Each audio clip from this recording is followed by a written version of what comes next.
नमस्कार साथीहरु, आज बडा खुसीको दिन छ हाम्रो। म त यहाँ बिजी थिएँ, हेर्नुस् यो देख्नु हुँदैछ, यसमा बिजी थिएँ मेरो डेलीको रिहर्सलमा। तर मेरो बगलमा अर्को रुममा चाहिँ मोमो बनाउने यिनीहरुको योजना रहेछ परिवारमा, हैन? अन्त यसो खुशियाली मनाउँदै मोमो खाने विचार लिएको रहेछ। अन्त त्यो चाहिँ म अब उनीहरुलाई सरप्राइज दिनुको लागि अचानक भिडियो बनाउन म जाँदैछु। हेर्नुस् के परिस्थिति छ, हेर्नुस् ल कसरी बनाउँदैछन् मोमो अनि कस्तो खालको मोमो बनिदैछ, कसले बनाउँदैछ, कतिको इन्ट्रेस्ट त्यो बताउँछु हजुरहरुलाई। ल हेर्नुस् है,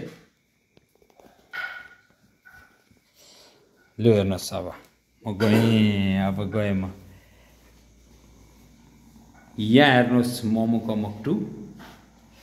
बनाउने मान्छे चाहिँ म। नमस्ते। बहुत कुछ भन्ने विचार आएको थियो तर बीचमा कुरा रोक्यो कि। अब हेर्नुस्, यहाँ हेर्नुस् तपाईहरु, यो किमा भेज मोमो हो। यो मोमो बनाउने यो हेर्नुस् अनुहार, यस्तो डरलाग्दो हो। त्यहाँबाट हेर्नु क्या मोमो बनाइदिएको। डल्ला हेरिहाल्नु, सानो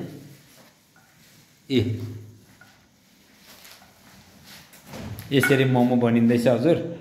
अब बिस्तारै, अब एकछिन टाइम लाग्छ, बनिँदैछ।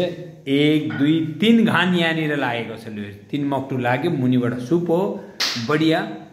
अब आज चाहिँ रमाइलो हुने भयो, हेर्नुस् हो। अच्छा, अरु को छन्? अब म हेर्न जाँदैछु अरु को रहेछन्।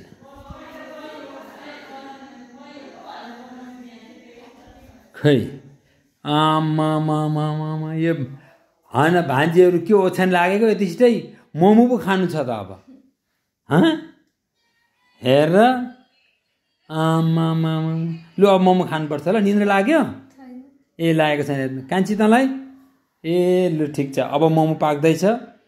अब एकैछिन मोमो एकदम रेडी हुनेवाला, त्यहाँदेखि एकदम टकटक खाने हो, बुझ्यो? ओके ल ठिक छ।